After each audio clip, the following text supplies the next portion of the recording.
livré un cours avec Don Carson sur les épîtres pastorales. Et c'est un des textes qui m'avait le plus frappé. Je m'étais préparé pour le cours, j'avais travaillé le texte pour comprendre, c'est-à-dire les trois épîtres pastorales, 1 Timothée, 2 Timothée et Tite. Mais j'avais tellement apprécié ce texte parce qu'il mettait l'accent sur la vérité, sur Jésus. Et donc, on devait faire un travail, puis je l'avais fait sur ce texte. Il a continué à être précieux pour moi. Je vous en fais la lecture, donc, dans la première épître de Paul à Timothée, chapitre 3, verset 14. « Je t'écris ces choses avec l'espérance d'aller bientôt vers toi. Mais si je tarde, tu sauras comment il faut se conduire dans la maison de Dieu, qui est l'Église du Dieu vivant, la colonne et l'appui de la vérité. Et sans contredit, le mystère de la piété est grand. Dieu manifesté en chair, justifié par l'Esprit, vu des anges, prêché aux nations, cru dans le monde, élevé dans la gloire. » Dès le départ, je veux qu'on puisse réaliser qu'il y a vraiment les deux concepts dont je vous parle, l'Église et la vérité, qui sont là dans le texte interreliés. On parle bien sûr de l'Église. C'est au verset 15. Il y a 3 descriptions de l'Église. Elle est d'abord la famille de Dieu ou la maison de Dieu. On peut traduire des deux manières. Donc, on parle de l'Église, qui est l'Église du Dieu vivant ensuite, puis on la décrit comme la colonne et l'appui de la vérité. Alors, c'est clair, l'apôtre Paul voulait qu'on pense, alors qu'on lit ce texte-là, à l'Église. Mais non seulement ça, mais il y a l'idée que la parole de Dieu, la vérité qui est là dans le texte, et il y a plusieurs synonymes qui sont employés.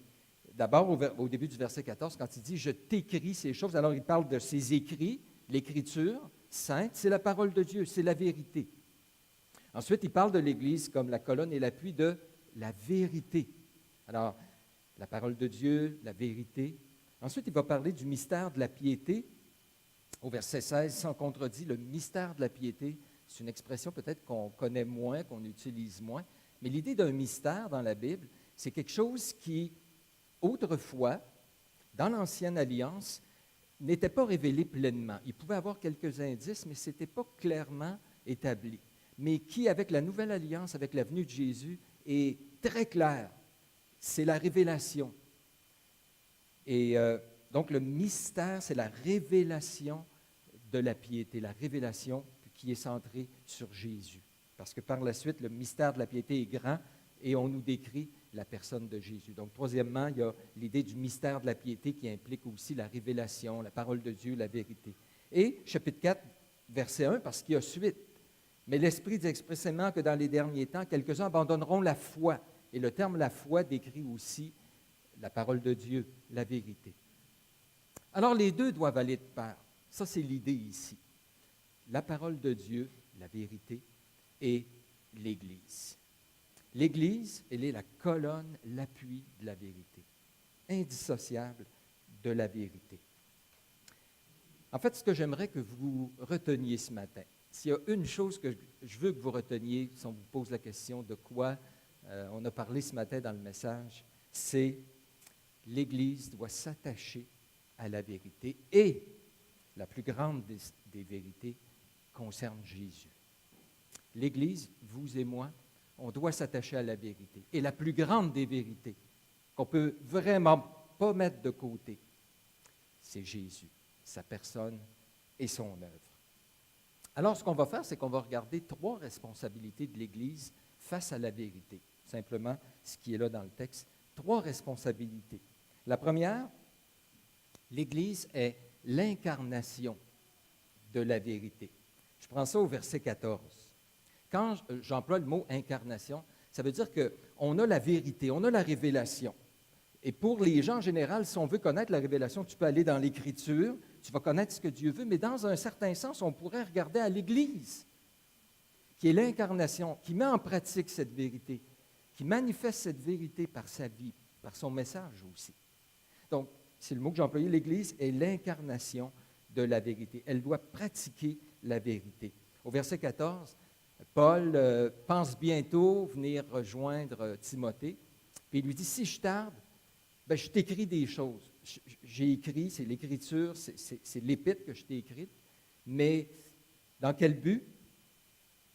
Si je tarde, tu sauras par les écrits comment il faut se conduire. La vérité que Dieu nous a laissée dans sa parole, il faut l'étudier, la connaître, l'aimer.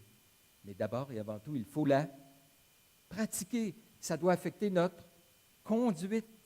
Ça doit se manifester dans notre vie. C'est le but. Je t'ai écrit ces choses pour que tu saches. Ça commence par le savoir. Donc, je t'instruis, je te donne des vérités. Tu les connais. C'est bon. Il faut aussi que ça affecte ta conduite. Il emploie le mot « il faut ». L'enjeu est important parce que c'est, il dit, l'Église dont il est question, la maison de Dieu. On ne parle pas du bâtiment, là, c'est la maisonnée, c'est la famille de Dieu. Alors tu ne te comportes pas n'importe comment, particulièrement dans nos relations, parce que l'Épître à Timothée, ce qu'il écrit, il dit « Je t'écris ces choses ». C'est quoi ces choses? Quand on regarde les premiers chapitres, c'est des ordonnances, comment on doit fonctionner dans l'Église. L'organisation de l'Église, la mise en place des anciens, le comportement lors des réunions, la tenue des dames, même il est question de ça, la prière, etc. Notre conduite, c'est dans notre organisation, puis on ne fait pas ce qu'on veut parce que ce n'est pas nous qui déterminons. Il s'agit de la famille de Dieu, de l'Église du Dieu vivant. C'est lui qui le détermine. Et ça doit affecter ce qu'il nous dit, influencer. Ça doit vraiment s'incarner dans notre conduite. Et au verset 15, il y a un autre mot qui insiste sur la pratique. Quand il parle du mystère de la... Vous êtes toujours là? Piété. Je ne sais pas, comme moi, plusieurs, vous avez assisté longtemps à l'Église catholique, puis on chantait « Il est grand le mystère de la foi hein? ». Mais c'est le mystère de la piété, littéralement. Et la piété, c'est quoi? C'est un terme qui est beaucoup employé dans les épîtres pastorales. Puis la piété, on peut le définir comme un attachement à Dieu. Quelqu'un de pieux, là, il est attaché à Dieu, mais ce n'est pas juste au niveau cérébral. Il y a un aspect vraiment pratique dans la piété. Le mystère de la foi, c'est la révélation de Dieu.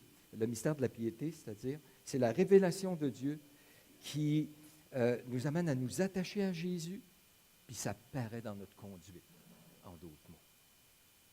Donc, l'importance de la conduite. Ça m'ouvre une petite porte, et je pense qu'on doit parler, j'aime le mot intégrité. Vous savez, c'est quoi l'intégrité?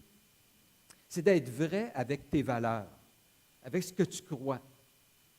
Et tout être on a des valeurs, il y a des choses fondamentales, OK? Auxquelles on adhère, on croit profondément. Puis, quand tu ne vis pas selon tes valeurs, ça te crée un énorme malaise. Tu es mal. Si tu crois que c'est important d'être fidèle, même si tu n'es pas chrétien, c'est important d'être fidèle à ton conjoint, ta conjointe, puis que tu la trompes ou tu le trompes, tu vas mal filer. Parce que quand il y a incohérence entre ce que tu crois, tes valeurs, puis ta pratique, ça ne marche pas. Et notre tendance pour régler ce problème-là d'inconfort, c'est de changer un ou l'autre. Soit que tu changes tes valeurs, puis tu dis, il n'y a rien là, finalement tu devrais un peu mieux filer, ou tu changes ta pratique. Parce que quand les deux ne coïncident pas, ça ne fonctionne pas bien dans notre conscience, dans notre être intérieur. Et comme croyant, c'est la même chose. Puis le problème, c'est que si on néglige notre conduite, puis on apprend des valeurs, des vérités dans l'Écriture, puis on néglige la conduite, soit que tu vas être constamment dans une espèce de dilemme où tu es mal, tu te sens coupable, soit que tu changes la doctrine où finalement tu dis, pour me sentir bien, il faut que je change ça. Non, la Bible me dit que je dois m'attacher, travailler, être en relation avec l'Église, mais c'est tellement dur, puis j'y arrive pas, puis tout ça, finalement, je balance l'Église, puis il faut que je change la doctrine. Je change la doctrine, donc l'Église, dans l'Écriture, c'est plus ou moins important, puis ce qui est important, c'est ma relation avec Dieu. Alors, d'où vient la fausse doctrine?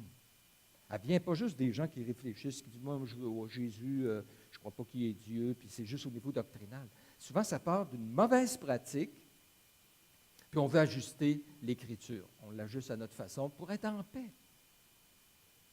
Et d'où l'importance de se rappeler, frères et sœurs, que l'Écriture, ce que Dieu nous a laissé, il faut qu'on ait en vue la pratique, notre conduite. Et quand ma conduite ne correspond pas à ce que Dieu demande, je dois crier à lui, m'humilier. Des fois, accepter d'être dans un inconfort pour un temps. De pouvoir aussi voir ça à la lumière de la grâce de Dieu. À un moment donné, je n'y arrive pas à mettre tout ça en pratique, mais je sais que Jésus, par son sang à la croix, me purifie de tout péché. Dieu m'accepte, Dieu m'aime, et je suis capable de vivre un certain inconfort. En tout cas, ça l'atténue, en sachant que Dieu va me délivrer peut-être avec le temps de cela, mais je ne veux pas toucher, je veux continuer à travailler, à rechercher la conduite appropriée, puis jamais toucher à l'Écriture. Jamais réinterpréter l'Écriture pour la mettre à mon goût à moi. Et c'est important de se garder les uns les autres. J'ai remarqué que dans les visites pastorales au fil des années, quand les gens ont une mauvaise conduite, puis que je dois aller, j'aime pas toujours ça vraiment, mais aller reprendre, aller parler pour encourager la personne à marcher dans la bonne direction avec l'Écriture, on revient à la doctrine, puis quand les versets, tout à coup, ils ne passent plus. On les ah oui, mais, puis là, on commence à se rationaliser, à se tromper soi-même par des faux raisonnements, puis on veut ajuster ça. Et c'est un combat. Et c'est un combat spirituel, d'où la prière est importante. Et il y a des gens, à un moment donné, je dis, regarde, il n'y a quasiment plus rien à faire, à moins que, c'est toujours, il n'y a rien à faire à moins que Dieu intervienne. On s'entend, là, il faut que Dieu intervienne. Mais c'est dangereux. Donc, rappelons-nous de cet aspect-là. La conduite, ne perdons pas ça de vue. Et nos interprétations de ce qu'est la grâce, qu'on n'est pas sous la loi, gardez toujours ça à la lumière qu'il faut, en quelque part, quand même, que l'Écriture affecte notre conduite. Et qu'on ait une conduite qui fait honorer, ça c'est un texte aussi dans les épîtres pastorales, en tout la doctrine de Dieu. Que les gens nous regardent et ils disent, OK, ça, c'est des croyants, parce que ça correspond au moins à ce qu'ils disent, puis à ce qu'ils enseignent. Ça honore la doctrine de Dieu par notre conduite. Deuxième responsabilité de l'Église, c'est la préservation de la vérité. On doit la mettre en pratique, on doit la préserver. Dieu a préservé l'Écriture, mais dans un sens, on a un rôle aussi. On est, au verset 15, dans la description de l'Église, on parle de la maison de Dieu, l'Église du Dieu vivant, mais c'est la colonne et l'appui de la vérité. De la famille, l'image de la famille, puis souvent Paul il fait ça, il pense que la maison, tantôt c'est la famille, puis l'image se transforme, puis ça devient un bâtiment. Il y a les deux dimensions ici. Puis il dit, l'Église, c'est comme la vérité est une espèce de bâtiment, puis l'Église, c'est une colonne qui soutient, maintient, protège, garde la vérité. Une assise, on pourrait le traduire comme ça, appuie l'assise. C'est des termes d'architecture, où pour que le bâtiment tienne en place, il y avait des colonnes, il y avait des assises, une fondation. C'est quand même spécial.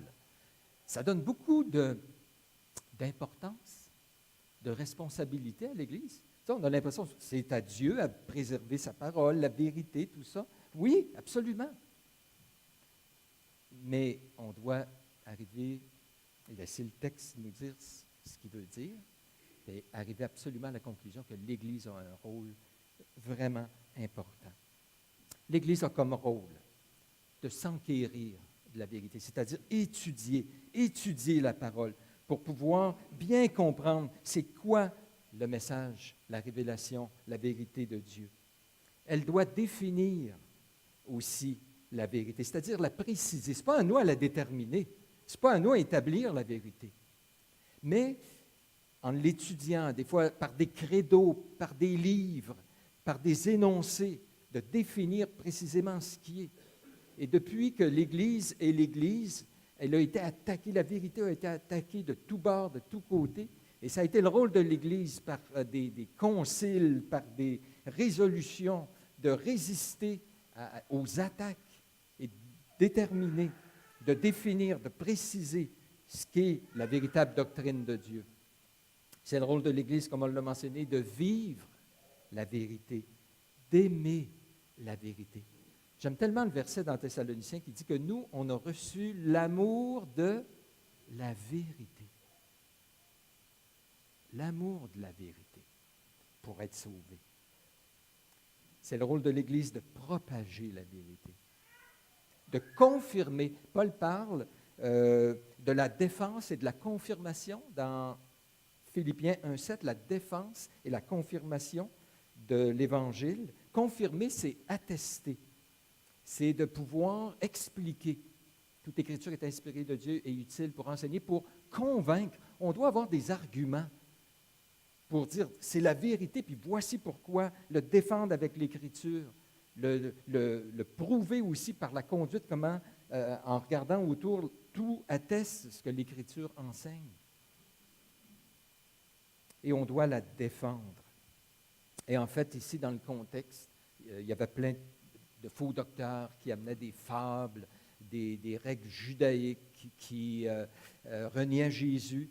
Et il dit, c'est le rôle de l'Église de se tenir debout, d'être des colonnes et de défendre, rester attaché à la vérité, envers et contre tous.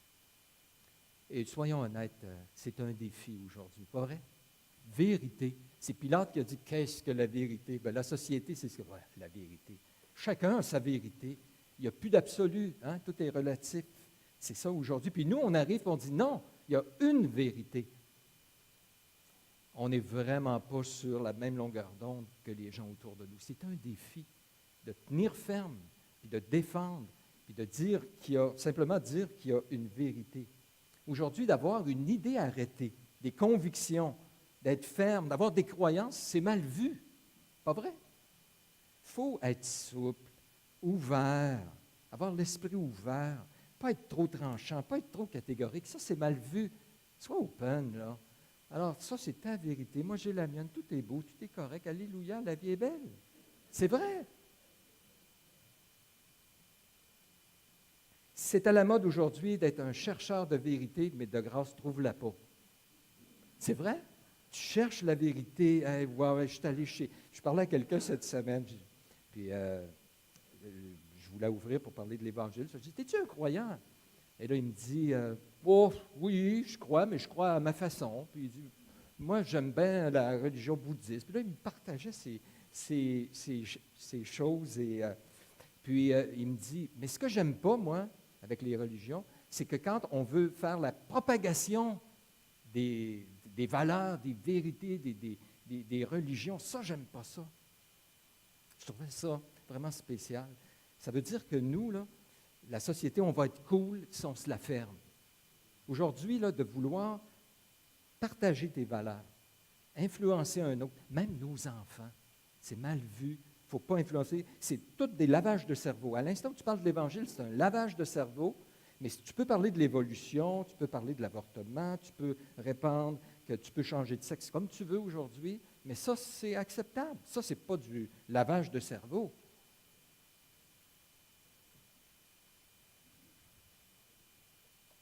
L'idée de logique. Il y était un temps où on pouvait argumenter. Amène-moi tes arguments, j'amène les miens, on peut en discuter, on peut parler, puis tenter d'établir des faits, puis arriver à des conclusions. Ce n'est pas une approche scientifique, ça. On n'est pas supposé être scientifique. Mais aujourd'hui, la norme, ce qui détermine si quelque chose est acceptable ou pas, c'est quoi? Comment je file? Hein? Qu'est-ce que ton cœur te dit? Suis ton cœur. Même s'il y a des faits, hey, la personne dit, moi, là, non, je ne suis pas heureux avec mon épouse, les enfants, ça me bat. Puis, alors, suis ton cœur, je veux suivre mon cœur, je veux être heureux. Alors, il n'y a plus de faits, il n'y a plus de vérité, c'est le feeling. Il faut être tolérant aujourd'hui. Et j'aime l'expression, Don Carson, il parle de l'intolérance de la tolérance. Hein? On est tolérant tant que tu penses comme moi. Tant que tu n'arrives pas avec des règles, que tu n'arrives pas, toi, avec des certitudes, avec des des valeurs que tu veux m'imposer. On est tolérant, mais il y a une espèce d'intolérance à tout ce qui est vérité. Maintenant, c'est un défi pour nous. Hey, on est la colonne et l'appui de la vérité. Nous, là, on connaît Jésus qui a dit « Je suis le chemin, la vérité et la vie ».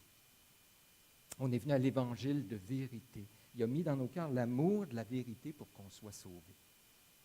Et on doit propager la vérité autour de nous. Puis dans l'Église, enseigner la vérité. Et c'est un défi énorme dans le contexte actuel.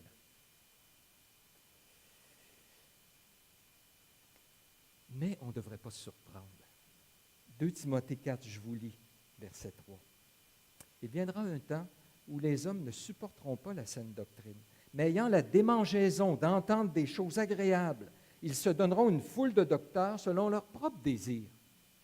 Ils détourneront l'oreille de la vérité et se tourneront vers des fables. » Mais Paul ajoute à Timothée, « Mais toi, Timothée, sois sobre. Sois sobre, sers-toi de ton intelligence. En toute chose, supporte la souffrance. Fais l'œuvre d'un évangéliste. Remplis bien ton ministère. » Il y a un proverbe qui dit, « Mieux vaut être giflé par la vérité qu'être embrassé par un mensonge. » C'est vrai que ça fait mal. C'est de dire les choses. On sait que les gens vont réagir, on va payer le prix. Mais il faut s'encourager à le faire. Parce que sérieusement, tout ce concept-là là, qui est actuellement tellement imbibé dans la société, ça vient d'où? Ben, c'est pas vrai que ça vient de la liberté, que ça vient de faits ou de science. C'est pas vrai. Ça vient du père du mensonge. C'est pas le père de la vérité, le diable. C'est le père du mensonge. Ça vient de l'homme qui n'en veut pas de Jésus, qui n'en veut pas de Dieu, qui n'en veut pas de la vérité. Et donc, on se crée, comme je disais tout à l'heure, une espèce de valeur, une approche, une philosophie qui nous convient, puis qui fait qu'on se sent bien. Si l'Église que Jésus a établie n'avait pas joué son rôle de colonne et de vérité, où est-ce qu'on en serait, nous, aujourd'hui? Maintenant, c'est nous qui prenons le bâton. Qu'est-ce qu'on va faire?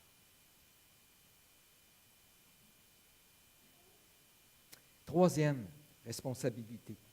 La responsabilité de l'Église, c'est de célébrer, la célébration de la vérité. La célébration de la vérité. Verset 16. Après nous avoir dit que l'Église est la colonne de la vérité, il dit, et sans contredit, le mystère de la piété, on pourrait dire, la vérité, c'est grand.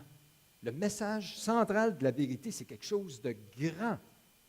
Dieu, mais le mot Dieu n'est pas là vraiment dans l'original. D'ailleurs, la plupart des traductions que vous avez, il y a en quelque part, un texte ancien qui avait le mot Dieu, mais il est vraiment isolé. Et quand on regarde l'ensemble, c'est un pronom relatif, c'est celui, lequel a été manifesté en chair, justifié par l'Esprit, vu des anges, prêché aux nations, cru dans le monde, élevé dans la gloire.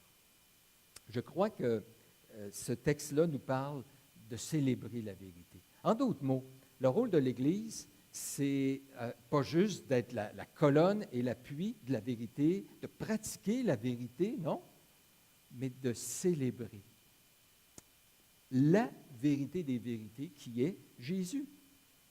Le centre, l'aspect central de la révélation, c'est la personne de Jésus.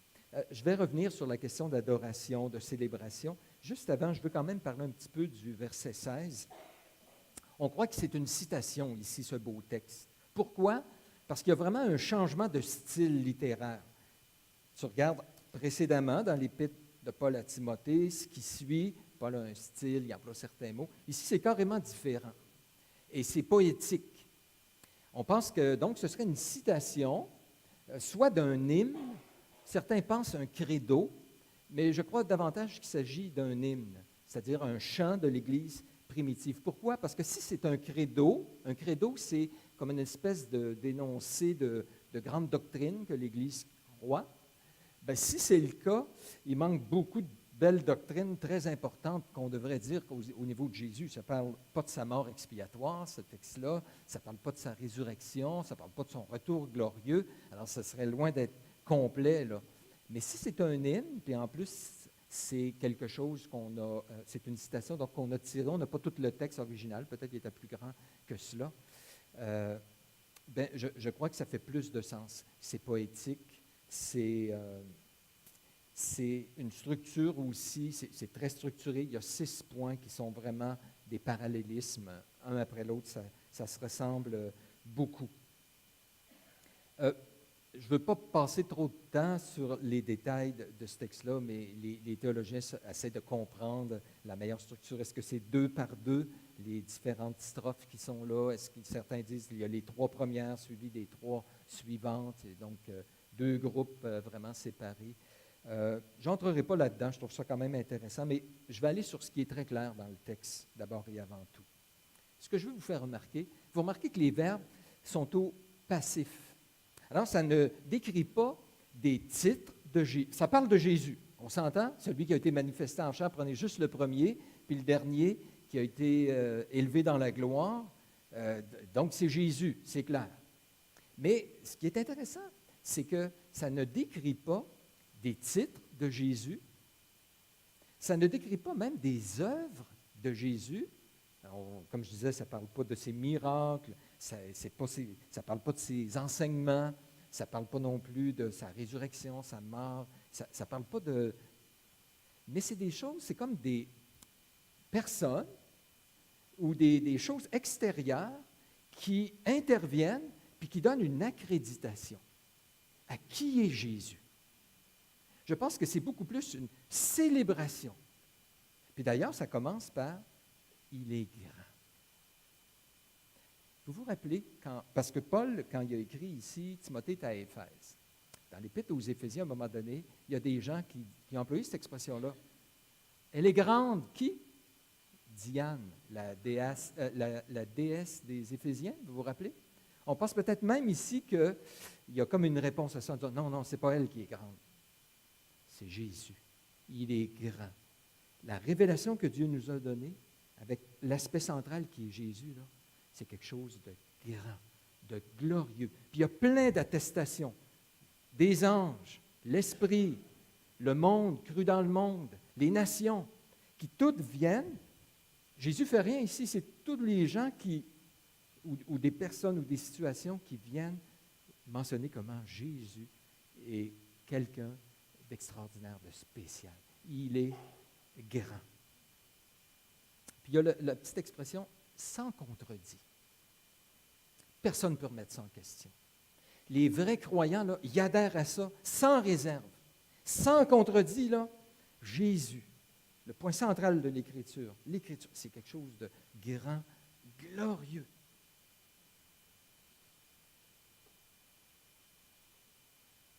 L'Église, donc, n'a pas qu'une approche académique. Il nous faut, frères et sœurs, retourner à l'Écriture, bien comprendre l'Écriture, saisir les points essentiels de l'Écriture, les défendre, y être attachés. Il faut qu'il y ait des gens parmi nous qui se spécialisent pour mieux comprendre l'Écriture dans les langues originales, d'aller lire ce que dans l'histoire on a dit sur le sujet, de pouvoir nous aider à comprendre. Il faut absolument avoir une approche académique. Il faut avoir une approche très pratique aussi. Il faut qu'en quelque part, quand on lit l'Écriture, ça l'influence notre vie de famille, ça l'influence la manière dont je suis un époux, ça l'influence mon rôle quand je suis au travail, dans la société, que ça l'affecte ma vie, absolument. Mais il y a une dimension incontestable. Il faut que mon cœur soit touché. Que quand je lis, je dis « Wow, Jésus, tu es grand. Seigneur, je te loue. Tu es extraordinaire. » Donc, il faut que ces 3 choses-là soient gardées en équilibre. Il faut qu'on célèbre qui est le Seigneur Jésus. Et rapidement, je passe au travers des éléments, parce qu'ici, c'est ce qu'on fait. Jésus, il a été manifesté en chair. Donc, ça implique que quelqu'un d'autre a manifesté Jésus. Et on le sait, c'est Dieu, Dieu le Père. Ce Jésus-là, Ce n'est pas n'importe qui. Ça l'implique ici qu'il a été manifesté à la chair, donc il existait préalablement. Il était Dieu de toute éternité et il est venu sur cette terre dans une chair comme la nôtre. Faites juste penser à ça un petit peu. Comment le Créateur peut devenir créature. L'être infini peut devenir fini dans le sens de fini. Là. Il ne vient pas d'autres mots. Limité, c'est extraordinaire. Pas vrai qu'un des désirs qu'on a, c'est de dire, Jésus, veux-tu intervenir dans ma vie? On veut le voir intervenir, agir, on veut qu'il soit près de nous. Et c'est bon, puis c'est correct, parce qu'on dépend de lui. Mais réalisez-vous qu'il est intervenu une fois d'une façon extraordinaire, en venant sur cette terre, en devenant homme. Il est grand, Jésus, manifesté dans la chair, justifié dans l'esprit. C'est probablement le plus compliqué, je ne veux pas trop m'attarder, mais la grosse question ici, c'est est-ce que Jésus a été justifié par le Saint-Esprit ou dans l'Esprit en termes de sphère, je vais le dire comme ça, parce qu'il sera opposé à la chair. Il a été manifesté dans la chair, mais justifié dans sa vie surnaturelle, spirituelle en tant que Dieu. Donc, les théologiens sont séparés. Je ne trancherai pas nécessairement le débat, mais il y a l'idée ici, certainement, que la vie de Jésus, en tant qu'homme, c'est une chose, mais il y a toute une dimension quand on regarde à Jésus qui fait qu'il est un être surnaturel, extraordinaire. Ses miracles, sa résurrection, ses paroles, quand il a été glorifié, etc. Et ces deux aspects ont toujours été attaqués dans l'histoire de l'Église. Les gens qui disent Jésus n'est pas venu en chair vraiment, ça ne se peut pas qu'un Dieu se fasse homme. Donc, on nie l'incarnation de Jésus ou on nie sa divinité. Mais je pense, ici, le texte dit, rappelez-vous, si vous regardez à la vie de Jésus uniquement comme s'il était un grand homme, vous manquez quelque chose. Il faut avoir la dimension qu'il est Dieu. Mais si tu regardes juste Jésus dans son aspect divin, ben, il va te manquer quelque chose aussi qui fait qu'il est notre sauveur. Il s'est fait homme. Il n'est pas venu pour des anges, il est venu pour des hommes, puis il a compassion de nous parce qu'il a été tenté comme nous en toutes choses.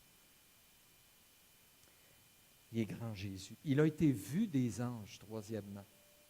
Vu des anges. Ça, c'est spécial. Avez-vous remarqué dans l'Écriture comment les anges sont souvent là dans le ministère de Jésus? Dans le Pierre, il nous parle de l'Évangile, dans lequel les anges désirent plonger leur regard. Alors Jésus, il est tellement grand que les anges, constamment, on les regarde en disant « Hey, qu'est-ce qui se passe avec Jésus? » Alors pendant son ministère, eux, là, c'était des observateurs. Et même l'Église, nous, parce que nous sommes le corps de Christ, les anges sont intéressés. Éphésiens 3,10 nous dit que les anges regardent la sagesse infiniment variée de Dieu dans l'Église. Alors, il est tellement grand, Jésus, là, que les anges, il y aurait plein de choses à voir. Mais leur regard se concentre sur Jésus. Jésus a été prêché ensuite parmi les nations. Prêché. C'est quoi le centre de la prédication chrétienne? C'est Jésus qu'on prêche. Il a été prêché. Lui, on ne prêche pas des règles. On ne prêche pas d'abord et avant tout une éthique, une organisation, une religion. OK? On prêche une personne. C'est tellement important là, que c'est lui le centre de notre prédication, de notre message. Il est grand, Jésus. Parmi les nations, c'est un message universel. Ce n'est pas vrai qu'il y a le Dieu des musulmans ou le Dieu des Américains ou le Dieu des Arabes ou... Il n'y en a qu'un. C'est lui qui doit être prêché à toutes les nations. Et c'est effectivement ce qui est arrivé. Il a été prêché parmi les nations et cru dans le monde. Non seulement il a été prêché, mais il est si grand que les gens disent « Oui, oui, je crois ». Moi, ça m'étonne toujours. J'avais lu un livre qui avait... je l'ai vu la semaine passée ici à la vente de garage de Ryle. Ça s'appelle « La religion biblique » en français. Et j'avais lu ce livre-là il y a quelques années et j'en revenais pas. Ça avait été écrit en 1800, quelque chose, là. Et ce qui m'avait frappé, c'est de dire, il croit la même chose que moi. C'est extraordinaire. Ça veut dire que quelqu'un d'une autre culture, d'une autre langue, une autre époque, il a pris l'Écriture et là, il nous écrit, lui, un résumé de ce qu'il croit. Puis je me dis, wow! Et ça, c'est encourageant dans l'histoire, de regarder dans le monde. Je rencontre des gens d'une autre culture. Des fois, ils arrivent de l'Afrique ou ici, on a des frères et sœurs. On parle un petit peu, puis tout de suite, on se rejoint. Pourquoi? On a entendu le message, on y a cru.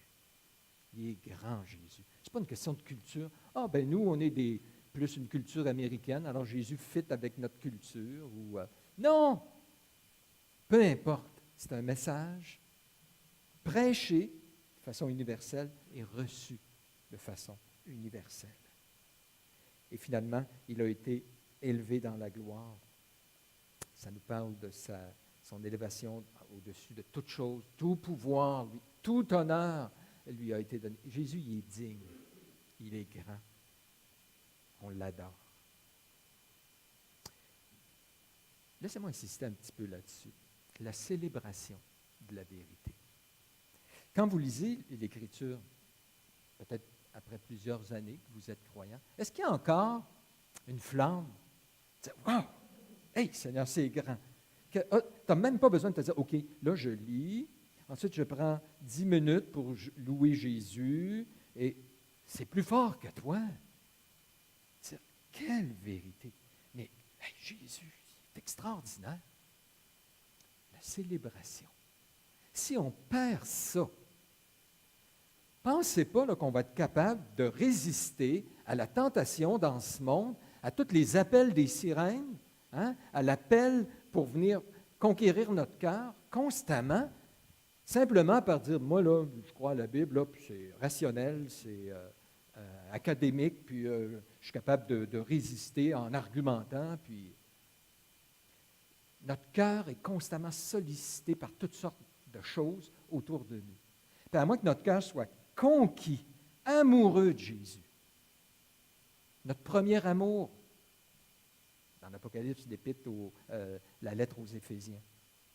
À moins d'avoir ça, ce n'est pas vrai qu'on est équipé pour résister à ces messages-là. Qu'est-ce que Jésus avait tant pour voir des personnes dans l'Écriture lui offrir un service, une adoration si extravagante? Tu sais, la femme qui a répandu un parfum sur la tête de Jésus, sur ses pieds, il y a quelques femmes qui l'ont fait. Qu'est-ce que Jésus avait tant pour lui offrir un parfum d'un si grand prix? C'était juste doctrinalement. Elle pleurait d'admiration devant Jésus. Jésus est comparé à un trésor que tu trouves. Il est tellement précieux que toutes les autres choses perdent leur beauté, leur éclat. Puis tu es prêt à mettre ça de côté pour acquérir ce trésor-là. Est-ce que Jésus est un trésor pour toi? Maintenant, peut-être il y a des moments dans ta vie où tu ne ressens pas que Jésus est un trésor. Je dis juste ce matin que ça doit être un objectif. C'est quelque chose qu'on doit viser. Et quand tout à coup notre cœur est refroidi, de dire, Seigneur Jésus, viens te révéler davantage à moi. J'ai soif de te connaître, de voir ta beauté, ta gloire. D'être en admiration devant toi. Il y a trop de compétition, Seigneur. Les autres cris autour sont trop puissants. J'ai besoin d'entendre davantage ta voix. Parce que, savez-vous quoi? Par nature, on est tous des adorateurs. On a été créés pour adorer. C'est juste que les êtres humains n'adorent pas tous la même chose. Mais remarquez, si des fois c'est des biens, c'est notre carrière ou c'est quoi que ce soit, ça prend des proportions. C'est une idole dans sa vie. Puis on parle même des fois positivement, et telle personne, c'est mon idole. Hein? Les choses prennent une ampleur parce qu'on ne peut pas juste rester toujours amorphe, pas d'émotion devant les choses. Pas vrai. On n'est pas fait de même. On est fait pour être pépé, puis émerveillé, admirer les choses. On regarde un paysage, on dit, Puis on aime la sensation que ça fait de trouver des choses extraordinaires. Mais toutes ces choses-là, c'est des faibles reflets de ce qu'on devrait goûter devant Jésus. Mais si on n'approche pas la vérité, l'Écriture, avec cette pensée-là, je pense qu'on se met dans la misère pour vivre la vie chrétienne. La fausse doctrine, ce n'est pas simplement quand on dit que Jésus n'existe pas, que Jésus n'est pas Dieu, qu'il ne s'est pas incarné. Ce n'est pas ça seulement. C'est aussi quand Jésus n'est plus central dans notre vie. Parce que là, on est en train de dire, il n'est pas si extraordinaire que ça. Il n'est pas si grand que ça. Les autres choses me satisfont beaucoup plus que lui. Et là, on tombe dans l'erreur, dans le mensonge. Les scribes et les pharisiens parlaient du sabbat. Ah, c'était des intellectuels, puis là, ils se rappelaient tout ce que l'Ancien Testament disait concernant le sabbat, et ils regardaient comment les disciples pratiquaient, puis ils disaient, ah, ils transgressent la loi, ils transgressent la tradition, puis tout ça. Et Jésus est arrivé pour discuter avec eux concernant le sabbat. Et il a dit une parole que je trouve intéressante. Le Fils de l'homme est maître du sabbat. En d'autres mots, essayez pas de discuter sur la doctrine du sabbat sans comprendre qui est Jésus. Si tu ne comprends pas qui il est le Seigneur du sabbat.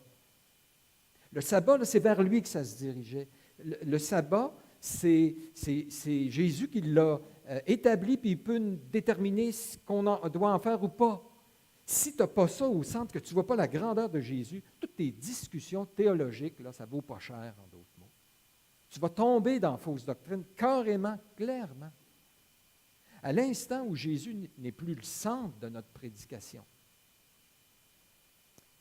le reste va être faussé aussi. Question fondamentale. Pour toi, est-ce que Jésus est plus satisfaisant, précieux, digne, merveilleux que toutes les autres choses? Continue à combattre, mon frère, ma sœur. Il l'est. Des fois, on ne le ressent pas, il l'est. Crie, accepte pas un cœur froid, tiède face à Jésus. C'est notre combat. Et c'est le combat auquel on doit s'encourager les uns des autres. En conclusion, il est essentiel de garder la parole de Dieu centrale. L'Église primitive, ici, on le voit, possédait. Probablement, c'est un chant, credo, certains disent. Mais en tout cas, au moins, ce qu'on ressent, c'est que l'Église primitive avait un cadre doctrinal clair, exprimé, auquel les croyants adhéraient, puis qui les amenait à célébrer. Aie, mon frère, ma sœur, des doctrines claires, des vérités absolues dans ta vie, des convictions. Et comme Église, on doit aussi avoir une doctrine très claire. 2, il est essentiel de garder la personne et l'œuvre de Jésus centrale dans notre enseignement et notre adoration. Et 3, il est essentiel de garder un équilibre entre ces 3 aspects. Certains parmi nous sont plus axés, puis c'est correct. L'équilibre, je crois, on va y arriver peut-être plus comme Église que comme individu, mais entre les 3 aspects. L'aspect académique, l'aspect pratique, puis l'aspect contemplatif de la vérité. C'est-à-dire qu'il y en a parmi nous qui vont être plus équipés pour nous aider au niveau académique. Encourageons-les. Bénissons Dieu pour eux. Il y a des gens parmi nous qui sont très pratiques, puis qui vont pouvoir, alors qu'on vit une crise, on va pouvoir s'asseoir avec eux, puis qui vont nous aider à être pratiquement à s'en sortir avec ce que l'Écriture enseigne. Bénissons Dieu, pourvoyons à des moyens de les former, de les équiper. Faisons confiance, Dieu équipe ces gens-là. Je trouve ça drôle des fois, on pense que le pasteur, parce que souvent on est habitué à avoir un pasteur, souvent c'est un enseignant, puis on va le voir pour tout. Ben, il y a des gens qui sont beaucoup plus équipés au niveau pratique des fois, ou contemplatif. Alors, il y a l'équilibre du corps qui est important. et l'aspect contemplatif. Il y a des gens aussi qui sont mieux équipés, sensibles, une approche un peu plus avec des mots, la poésie, qui peuvent nous encourager, nous aider à nous élever. Et eux aussi, il faut encourager, développer, laisser la place à des personnes, mais toujours centré sur l'Écriture. Et je dois pas juste viser à avoir un équilibre comme Église, mais comme individu dans ma vie, un équilibre aussi avec ces trois aspects. Que Dieu bénisse sa parole, que Dieu bénisse la vérité qu'il nous a transmise. Prions en terminant. Alors, je vous invite à faire des courtes prières, puis plusieurs peuvent intervenir.